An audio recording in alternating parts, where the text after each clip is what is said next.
Are you curious about gardening but don't know where to start? Then this video is for you. Here are 6 easy and practical steps to start your garden this year, even if you are a complete beginner. And with these tips, you will be able to turn your outdoor space into an oasis in no time. The first step is to assess your space and resources. This is the first and most important step. As the new year unfolds, a lot of us are eager to embark on new adventures and projects. But if you have a green thumb or are aspiring to have one, planning a garden can be an exciting and rewarding endeavor. And whether you have a spacious backyard or even a small balcony, creating a well thought out plan is crucial for a successful garden. At this point, take a notebook out and start noting down the sunlight exposure, the soil quality, and the available area that you want to garden in. Also consider factors such as water availability, where the water spout is available so you don't have to travel a long distance with the water container. And most importantly, something that I have not heard a lot of people talk about,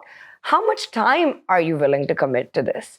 Because gardening can be a huge time investment if you have big plans. But if you want to start small and want to have a minimum time commitment, then think about that. Think about how many hours you can give during the week. Understanding these elements is going to help you choose the best plants for your garden and design a garden that is specifically made for you. Step 2 is to set clear goals and prioritize. Establishing clear goals is essential for a successful garden. Are you looking to grow your own vegetables?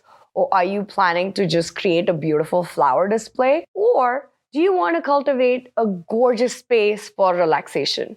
What is your goal for this garden? Identifying your priorities is going to help you with your plant selection and layout. And if you're a beginner, I would highly recommend to start small. Don't overinvest into resources with your time and money before you have an idea of what you like and how much time you're willing to put into it. And as you gain more experience, you can always expand your garden. Step 3 is choosing the right plants. Selecting suitable plants is a crucial aspect of garden planning. Consider factors like your region's climate. It is important for you to go onto the USDA website and check what zone you're in.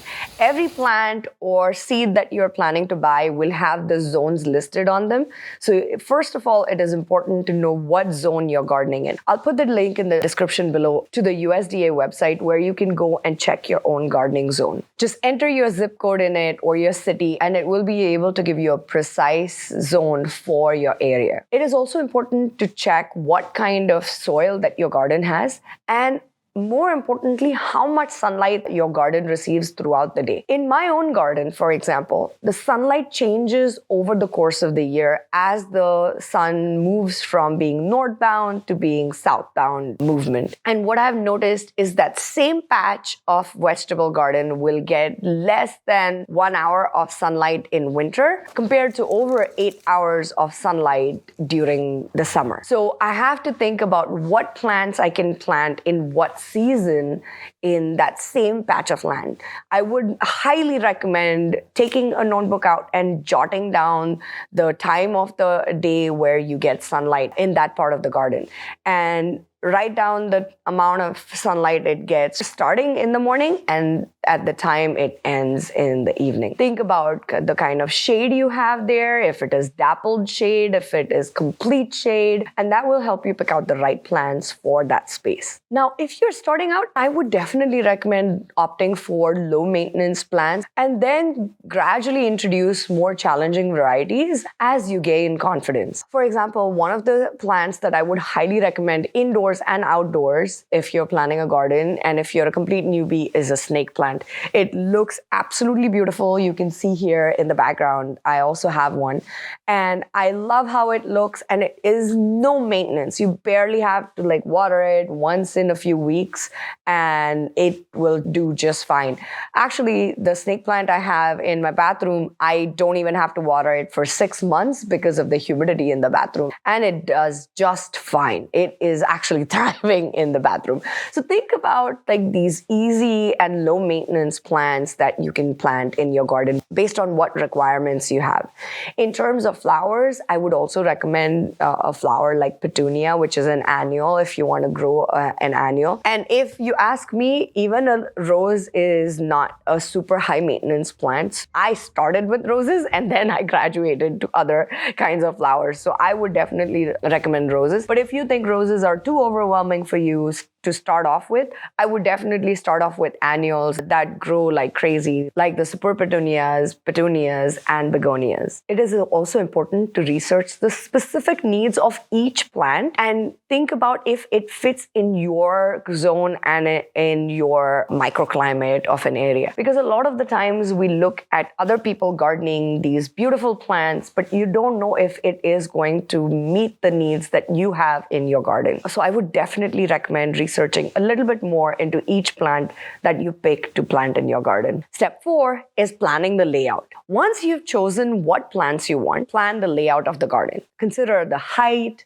color, and growth patterns of each of the plants on how they do from season to season. I would definitely recommend grouping together plants with similar water and sunlight requirements so that it becomes easier for you to maintain them. And if you're planning out vegetable beds, don't forget to leave room for the pathways so that you can prune and harvest your produce. You can also leave out some spaces for future seating arrangements that you have not yet thought of, or even maybe future potential additions to the garden. So it's okay even if you don't fill out the whole layout at the same time. Step 5 is create a maintenance schedule. Regular maintenance is key to a vibrant and productive garden. Create a schedule for needs such as watering, fertilizing, and pruning based on the needs of the particular plants in your garden. As a beginner, I would recommend starting with plants that require minimal care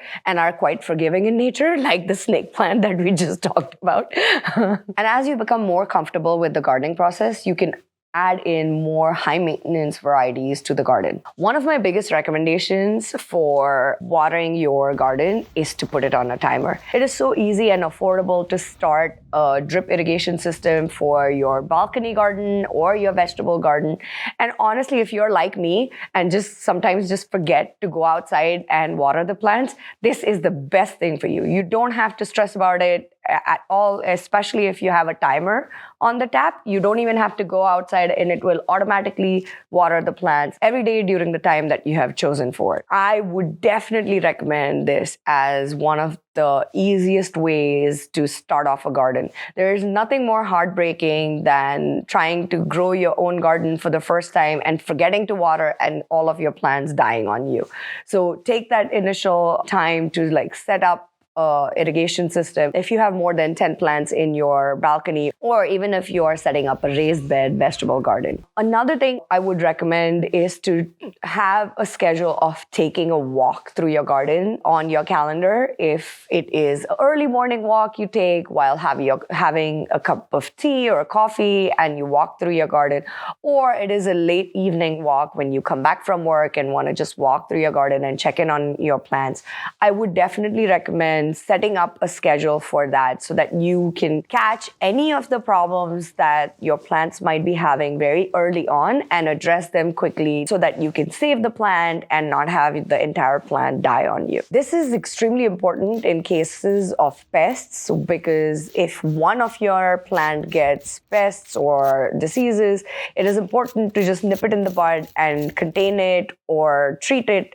in one plant rather than have it spread through your whole garden, and then you have to deal with losing all your plants or having to treat all your plants at one time. And step 6 is investing in quality equipment. If you really want to set up yourself for success in gardening, I would definitely recommend investing in good quality gardening tools and equipment. One of my biggest example is my pruner. I think I should have bought that pruner as soon as I started gardening because it's a one-time investment and it lasts for years altogether.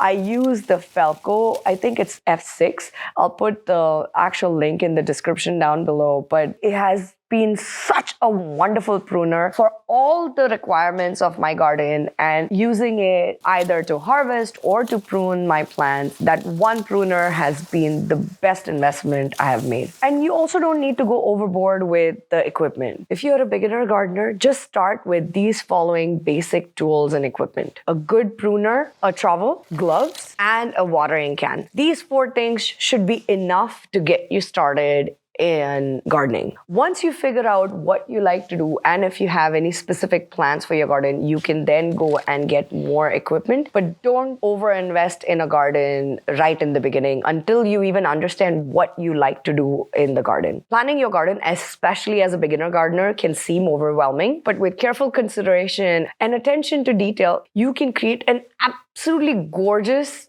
beautiful, and flourishing outdoor space. Take the time to understand your environment, set clear goals, and most importantly, please select the right plants for your environment and your skill level. With proper planning and dedication, you will have a thriving garden to enjoy for years to come. And that can give you joy not just for the upcoming year, but for many, many years to come. If you want to grow your own vegetables in raised beds, check out this video right here that I have created specifically for beginner gardeners.